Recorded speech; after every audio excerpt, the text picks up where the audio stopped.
Ce soir, dans son antre du Parc des Princes, le Paris Saint-Germain reçoit le FC Nantes, l'avant-dernier du championnat. Sur sa pelouse, le PSG est en grande difficulté. Avec la possibilité pour Kolo Muani sur 22 réparations, la fin de but. Et quelle grossière erreur parisienne! Malgré l'égalisation nantaise, le PSG sort l'un de ses meilleurs joueurs, sa star argentine, Ángel Di María. Un choix incompréhensible pour Loïc Tanzi, qui commente le match pour RMC. Di María sort, on ne sait pas qu'il allait sortir. Di María avait plutôt fait un bon match, remplacé par Paredes. S'agit-il d'un choix tactique? Est-il blessé? En tout cas, une scène inédite attire l'attention de Loïc Tanzi. L'entraîneur du PSG, Mauricio Pochettino, attend son joueur au bord du terrain.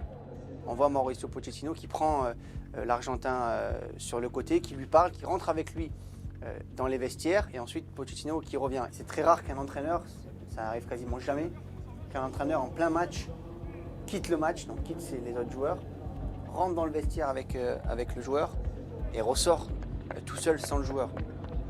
Mais qu'a pu dire l'entraîneur à Di María? L'information semble confidentielle. Sur les images, on voit Pochettino masquer son visage pour qu'on ne puisse pas lire sur ses lèvres. Et donc à ce moment-là, Pochettino le prend et il lui explique qu'il faut qu'il rentre chez lui rapidement pour retrouver sa famille, qu'il s'est passé quelque chose. Et en toute fin, il lui dit que c'est un cambriolage. Et à ce moment-là, dès qu'il l'apprend, on voit Di María qui part très vite, qui court vers le vestiaire du PSG. Il ne se change pas, il part directement.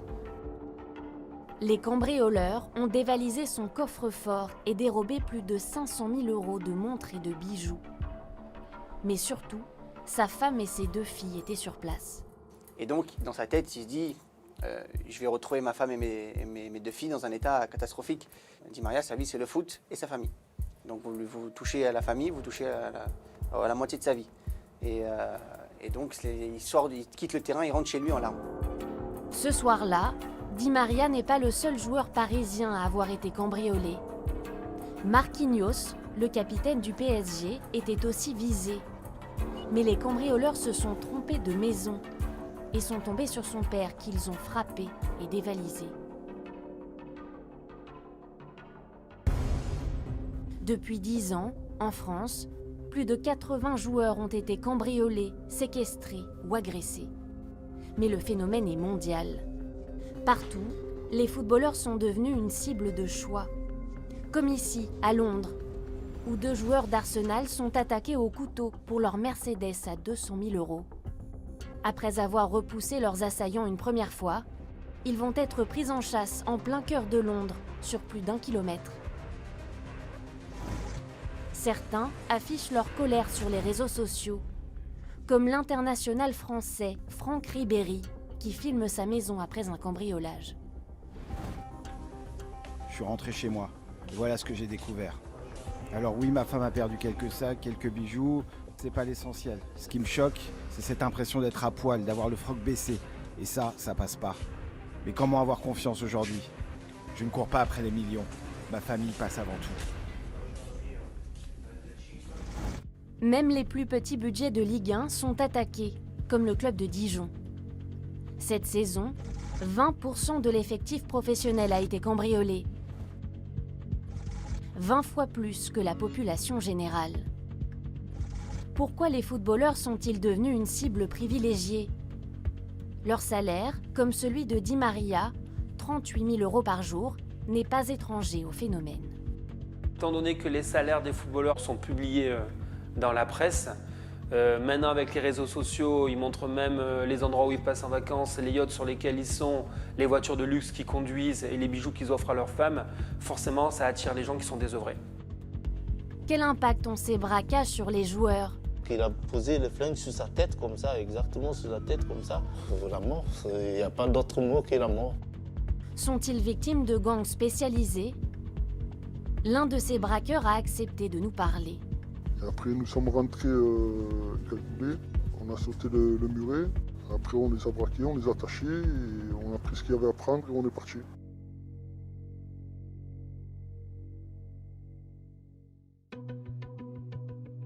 Marseille, stade Vélodrome. La ville a été le théâtre des premières agressions de footballeurs.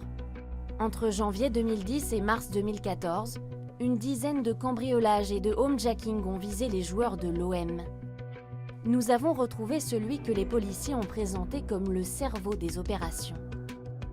Il vient de sortir de prison où il a passé 9 ans et demi. Comme ses complices, il vient du quartier de la Cayolle, un quartier populaire du sud de Marseille. L'équipe de la Cayolle, c'était qui? C'était des amis, des voisins, c'est des collègues du quartier, on a tous grandi ensemble. C'est ici que Nassim et sa bande se retrouvaient, au pied de ces petits immeubles et du terrain de foot de la Cayolle. Au départ, la bande de Nassim braque des bars tabac et des supérettes. Puis, en 2011, ils montent en gamme et s'attaquent aux footballeurs. Entre collègues, on en a discuté, on était tentés, et après on l'a fait. Et pourquoi des joueurs de foot alors? Tout le monde sait leur salaire, hein, combien ils touchent. Hein. On tape sur internet, on sait à peu près. Hein. Après c'était l'argent facile. On savait qu'on allait trouver de l'argent, des bijoux, des montres. Parce qu'ils ont les moyens de s'acheter tout ça. Ils sont trop payés pour des joueurs de foot. L'une des premières cibles de l'équipe de la Cayolle, Jordan et André Ayou. Les deux frères joueurs pro à l'OM louaient une grande villa à Roquevert, une petite commune bourgeoise du nord-est de Marseille. Les frères Ayou, ça s'est passé à leur domicile. On est parti un jour de match. Nous on pensait qu'il allait y avoir personne à l'intérieur. Avec le calendrier des matchs de l'OM, connu longtemps à l'avance, la bande a pu planifier son forfait. Mais ce soir-là, la maison des frères Ayou n'est pas vide. 4 proches des joueurs l'occupent. Ils regardent le match. C'était contre Caen. Ils gagnaient 2-0 et ils se font égaliser 2-2 à la fin. On était au courant parce qu'ils regardaient le match. Nous, on voyait tout ça de l'extérieur. Ça veut dire on a attendu le bon moment pour rentrer, pour les prendre les 4, pour pas qu'il y ait un qui s'échappe. On les a réunis dans le salon, on les a attachés. Et voilà. Roxane Dodou était ce soir-là dans le salon des frères Ayou. Il était leur majordome. André et Jordan. Ils se retrouvent ligotés, poignés dans le dos, avec la famille des footballeurs. L'un des malfaiteurs le gifle, un autre s'en prend au frère aîné des joueurs. Ouais, il était parti attaché les mains dans le dos et donc il a posé le flingue sur sa tête comme ça, exactement sur la tête comme ça. Et il a dit qu'ils sont de montre, sinon je t'explose la tête. Donc voilà, donc là je le vois, ses yeux gros comme ça, j'ai vu la mort. Nous, on voit pas ça en fait. Nous, c'est parce que nous aussi, on a peur. Nous, on a peur, ils ont peur. Ça va tellement vite qu'eux, ils bougent pas, ils sont tétanisés, et voilà, ça va vite. Il y a des palpitations? L'adrénaline, ouais, de se faire surprendre par la police. Après, on devient parano à l'intérieur. Hein. À l'intérieur, on croit que la police elle est devant, 5 minutes, on dirait ça fait 1 heure. Un qui se fait attraper, qu'on se fait tirer dessus, ou quoi que ce soit. Selon l'enquête de police, l'équipe s'enfuit avec du cash, des cartes bancaires, des téléphones portables, des bijoux, des montres, des vêtements de grande marque. Ils dérobent aussi l'un des véhicules des joueurs. En 5 ans, à Marseille, c'est la 3e fois que les frères Ayou sont cambriolés. Chaque fois, oui, ça fait qu'on déménage, on déménage. C'était dur quand même, hein. Dormir, tu dors pas bien quand même. C'est le truc qui marque dans la vie. Comment la bande de la Cayolle a-t-elle su où habitaient les frères Ayou autant de fois? Nassim a accepté de nous parler de ses techniques. Je le pistais, je me mettais sur la pente. Ouais. Sur la pente, et quand il sortait, je suivais un des frères. Parce qu'ils avaient une voiture de fonction, je savais à quelle heure ils sortaient de l'entraînement. À quelle heure ils finissaient l'entraînement, ça veut dire à peu près une demi-heure après, ils allaient sortir. Et je savais leur véhicule qu'ils avaient, ça veut dire je les suivais jusqu'à leur domicile. Nassim pistait les joueurs à partir de la commanderie, le centre d'entraînement de l'OM. On y accède par une route où les joueurs sont exposés. Mathieu Grégoire, journaliste à l'équipe, l'a emprunté des centaines de fois.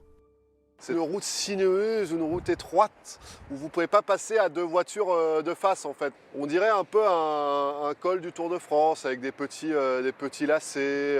L'OM a sensibilisé ses joueurs sur ça. C'est que notamment dans ces routes-là, il est très facile de les suivre.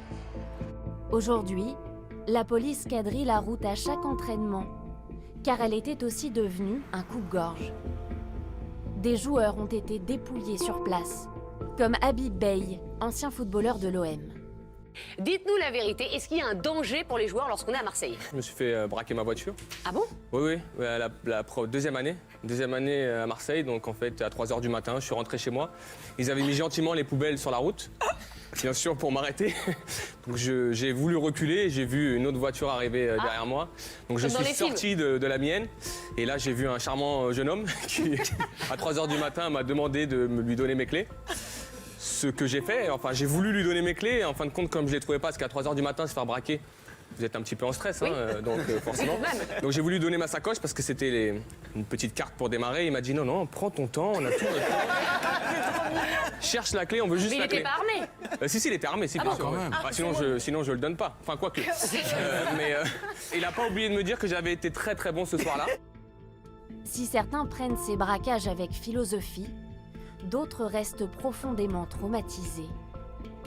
C'est le cas de Vitorino Hilton, défenseur brésilien victime d'un braquage ultra-violent devant sa femme et ses enfants.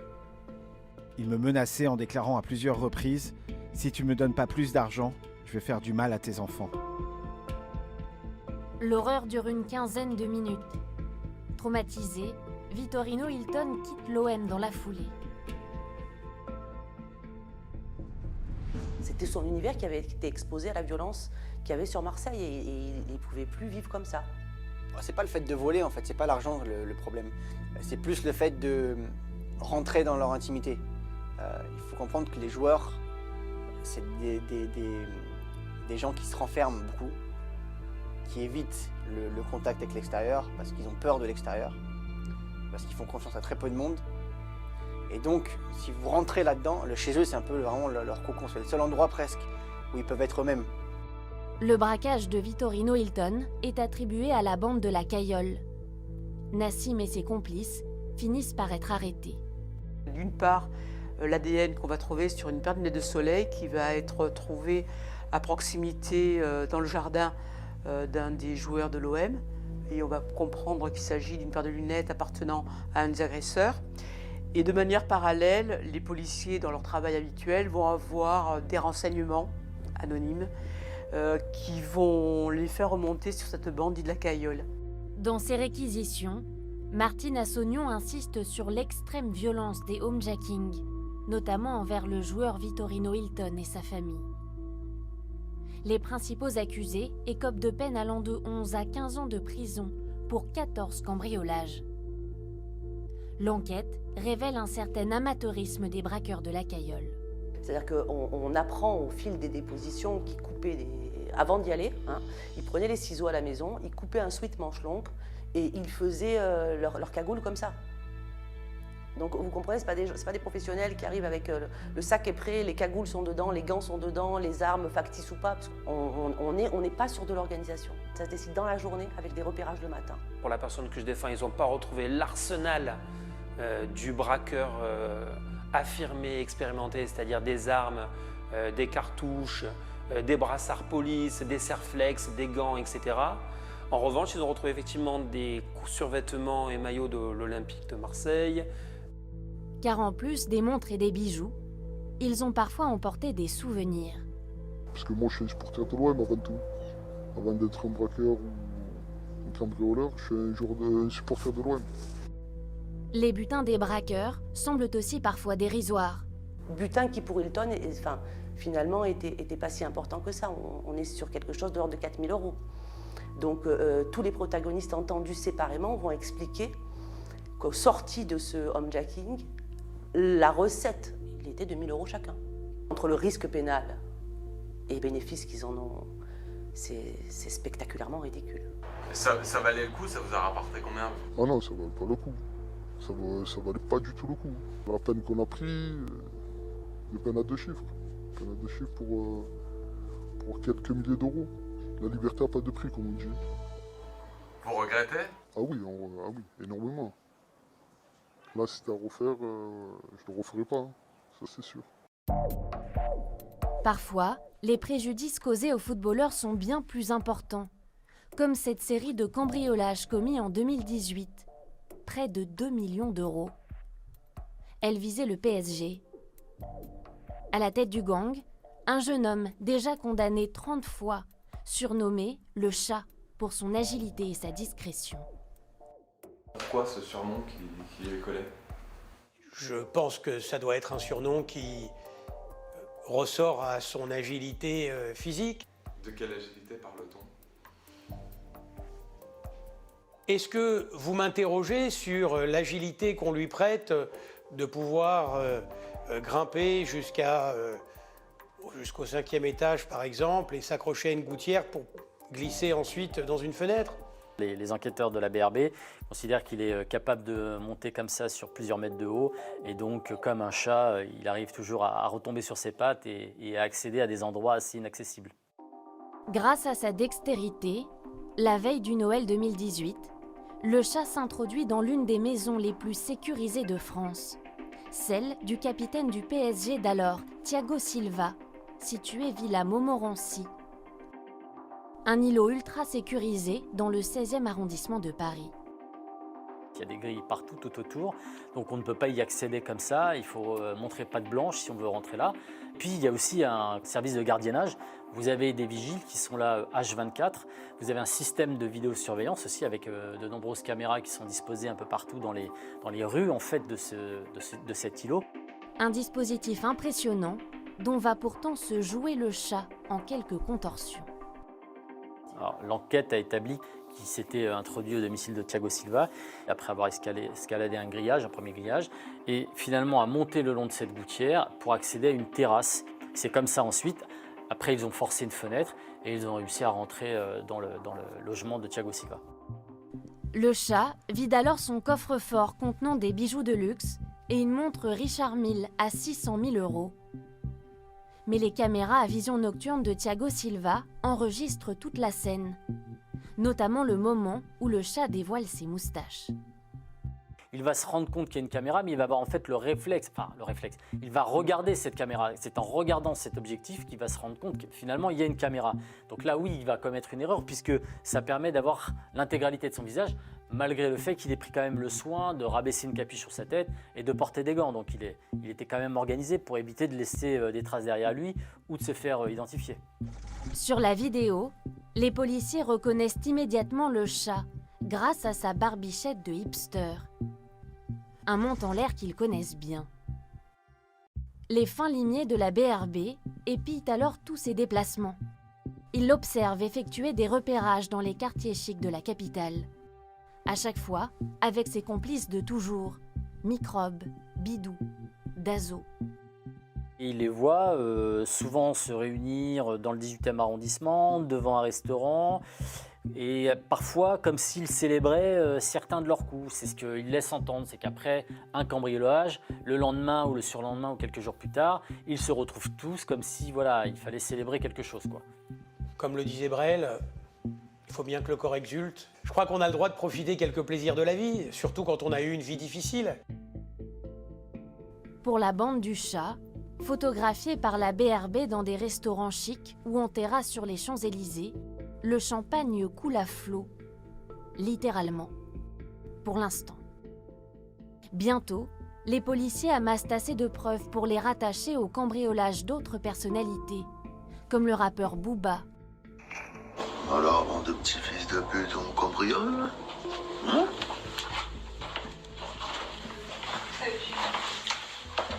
C'est pas bon ça, c'est pas bon. Le chat serait aussi derrière le cambriolage de l'animateur Patrick Sébastien ou de Choupo-Moting, un autre joueur du PSG, qu'il a délesté de 62 sacs Louis Vuitton.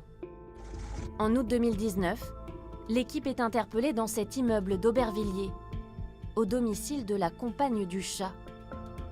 Un studio qui leur sert aussi de planque.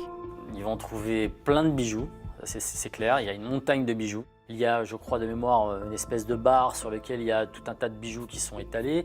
Vous en avez partout, sur des meubles, dans les tiroirs, enfin il y en a vraiment, vraiment partout. Là on parle de dizaines de bijoux. Vous avez des colliers, des bagues, des boucles d'oreilles, des bracelets, enfin vous avez vraiment de tout. Vous avez aussi énormément de pièces de maroquinerie, évidemment griffées, des plus grandes marques, je crois c'est Dior, Louis Vuitton, Chanel, vous avez beaucoup de choses. Vous avez aussi une arme de pointe calibre 6,35, vous avez 2 gilets pare-balles et vous avez aussi le parfait attirail du cambrioleur, à savoir tournevis, pied de biche. Les enquêteurs tombent aussi sur des documents avec les adresses d'animateurs de télévision, du président du PSG, d'élus ou encore d'ambassadeurs. Peut-être de prochaines cibles. Mais comment le chat a-t-il obtenu toutes ces adresses? La vraie interrogation, c'est de savoir finalement quelles complicités internes ont permis d'être à ce point renseignés. Parce que si c'est le cas, je ne dis pas que cela puisse venir de l'intérieur du club, je dis que c'est une question que je me pose. Et vous lui avez posé la question? Je n'ai pas la réponse. Certains joueurs ont en tout cas commencé à avoir des suspicions sur l'entourage de certains membres du staff. C'est souvent qu'il y a des proches, des amis, souvent pas très proches, mais des amis d'amis, qui finissent par être dans le coup. Les gens qui viennent faire ça chez les joueurs, ils savent très bien par où rentrer. Ils ne se baladent pas devant en se disant « Ah, il y a une belle maison, on y va ». Ils savent exactement comment elle est faite la maison, dans quelle pièce il fallait aller pour prendre de l'argent, où étaient cachés les bijoux, où était l'argent liquide. Tout était prémédité, ça va très vite d'ailleurs. C'est exactement ce qui s'est passé à Marseille. Du bout des lèvres, Nassim reconnaît qu'il a bénéficié de complicité à l'OM. Ouais, j'avais des contacts. Et il vous renseignait sur quoi? Sur les joueurs de foot où ils habitaient. Une personne, qui était une personne qui a été mise en cause dans cette procédure, avait manifestement des liens étroits avec l'Olympique de Marseille, qui savait où habitaient les joueurs et qui les déposait devant les maisons.